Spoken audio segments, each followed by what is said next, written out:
If you don't understand Meccano, you never will. It's a Meccano thing. Hi and welcome back.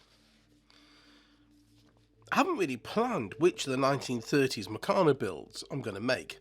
I do just tend to look through the instruction manual a week or so before I'm going to build and just choose one. And these models I'd skipped over, looking for something better to make. And then a thought struck me. What am I missing out on by not building something? Because it's not quite my bag. Life, in my experience, is better when you try things you normally wouldn't do. And as I built this model, I really began to enjoy it. I can't explain why.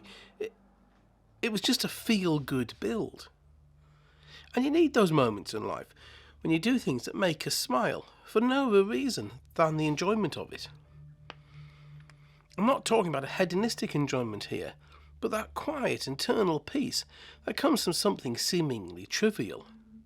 This build made me smile. That's all. Nothing deep and meaningful, it just brought enjoyment.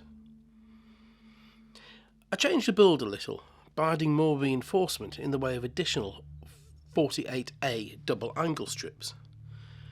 They help to pull the shape of the ship together a bit more. The sharp corners of the model must have gouged holes in the furniture back in the day, and to be honest, adding wheels underneath this build would have been easy. I wouldn't have distracted from it at all. The builds of this period in Meccano's life are so different from those of 20 years later. In many ways, more toy-like with some engineering, compared to later when it was more engineering with some playability added. And what we are looking at is how plastic comes to play a bigger part of toy manufacturing after World War II than before. Warfare is a bit of a topic today, strangely, considering this is a battle cruiser build. But some of our greatest advancements, both good and bad, have come out of war.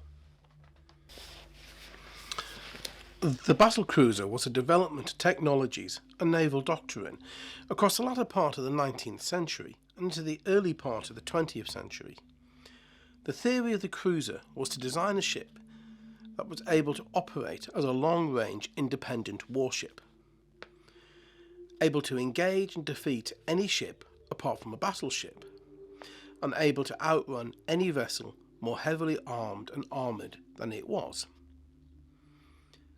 And as the 1950s nuclear arms race was watched with growing fear, the naval arms race of the late 19th century was also watched with fear. Britain, being an island, had learnt in the 16th century that being weak at sea meant that we could be invaded or blockaded. And by the late 1890s, Britain was looking at the French-Russian League with worry.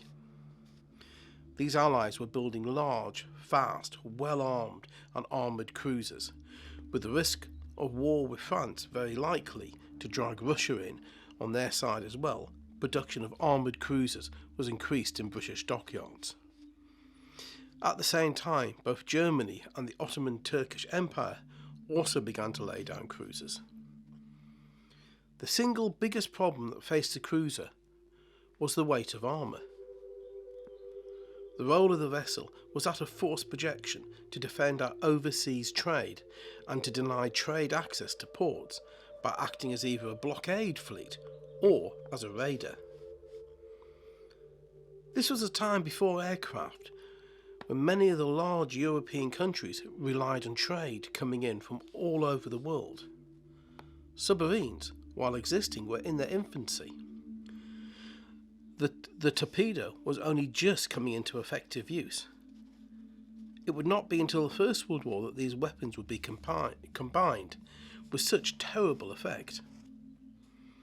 With the risk of blockade by two very powerful potential enemies, as France and Russia both posed to Great Britain, spending on armoured cruisers was increased from 7.3 million in 1889 to 1896 to 26.9 million in 1897 to 1904. The dilemma that designers faced with the cruiser was weight. To armour the vessel meant adding tonnage. The options were simple. Armour so you can mix it at close range with more powerful enemy ships but lose speed.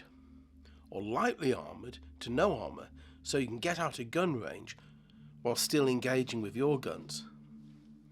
The newer quick-firing guns made this choice even harder to decide.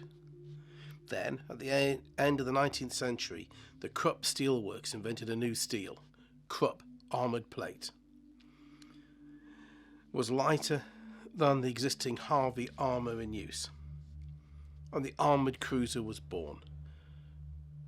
Faster, better armoured, and large guns, but with it emerged a new battleship, HMS Dreadnought. The Dreadnought class of battleship was fast, 25 knots, and not only that, but could maintain that speed for days if needed. The battle cruiser was a match to this ship. The role of heavy reconnaissance became one of its primary missions.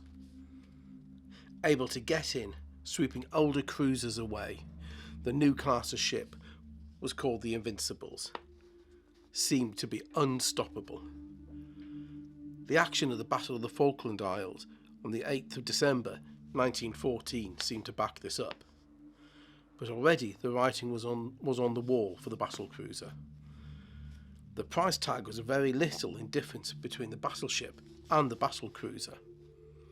The new technologies that had made the new cruisers seem so great had also allowed the larger, bigger gun battleships to begin to rule the seas. The Anglo-French Entente Cordiale Treaty of 1904 and the Anglo-Russian Treaty of 1907 saw the end of the risk of the perceived British-French-Russian war and laid the path for a new arms race between Britain and Germany in the lead up to the First World War.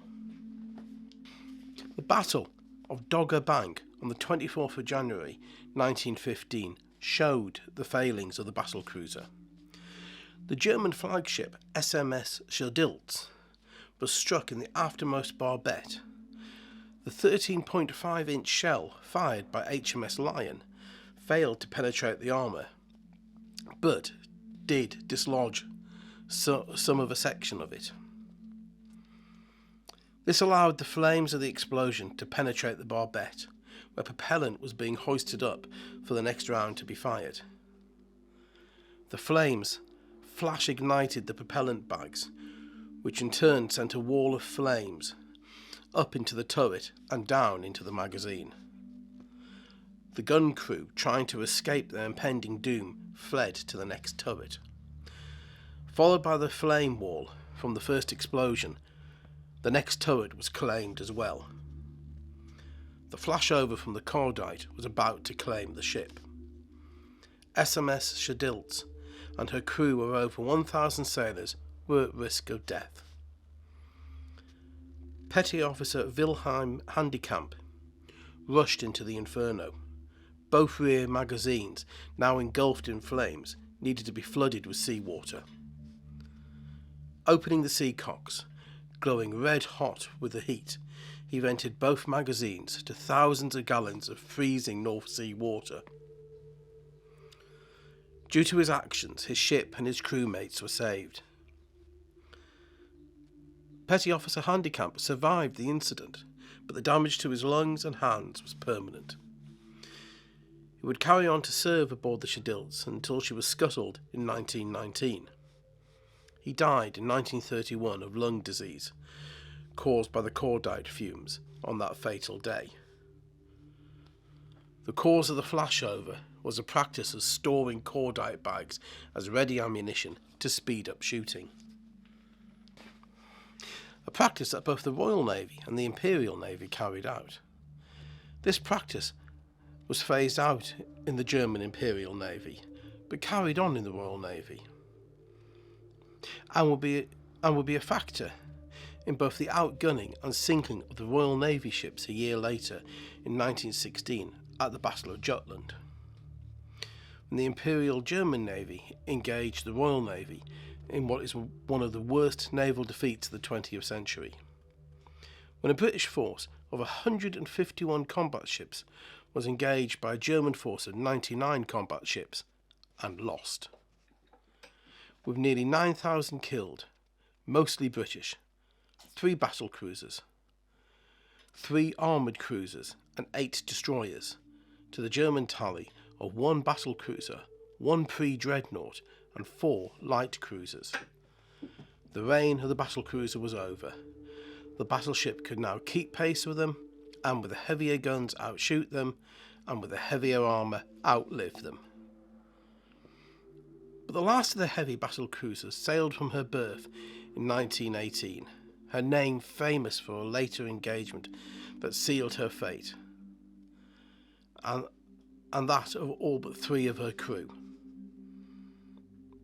HMS Hood sailed from the John Brown and Company yard on Clyde Bank on the 22nd of August 1918 and commissioned on the 15th of May 1920.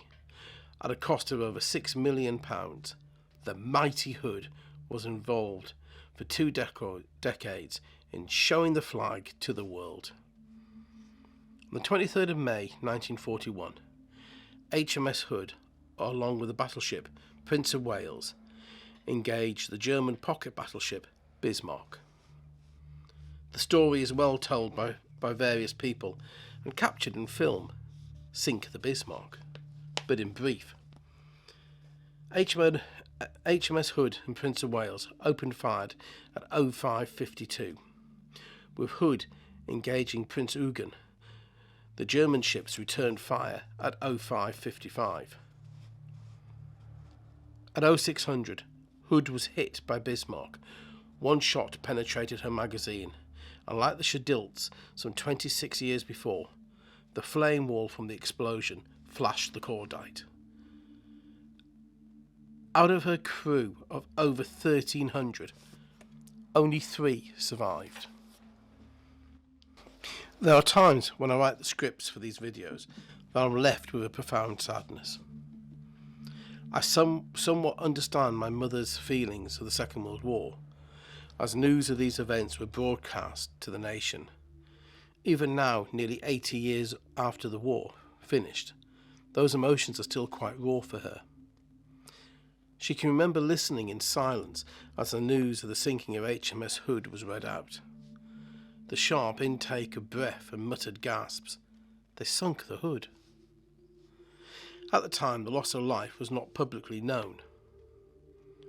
The advancements that we gained by the battlecruiser and dreadnought arms race helped maritime engineering achieve new goals, giving us better turbines, more efficient vessels, along with other technological achievements that were the backbone for other engineers to work from.